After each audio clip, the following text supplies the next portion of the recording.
الحمد لله رب العالمين والصلاة والسلام على النبي الكريم وعلى آله وأصحابه أجمعين أما بعد السلام علیکم ورحمۃ اللہ وبرکاتہ۔ ماہ شوال کی رسومات و بدعات۔ نمبر 1، یکم شوال عید کے دن فوتگی والے گھر جانا۔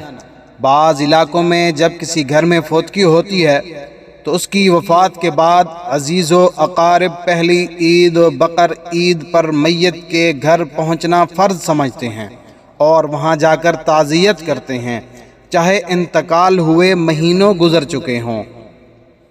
اس رسم میں کئی خرابیاں ہیں۔ نمبر 1، تعزیت 3 دن کے اندر اندر ایک مرتبہ کرنا سنت ہے، لہٰذا جب ایک مرتبہ تعزیت کی جا چکی ہے اب عید کے دن دوبارہ تعزیت کرنا سنت کے خلاف ہے۔ نمبر 2، شریعت میں اس کا کوئی ثبوت نہیں ہے۔ نمبر 3، عید کا دن خوشی کا دن ہے اور اللہ تعالی کی طرف سے مہمان نوازی کا دن ہے۔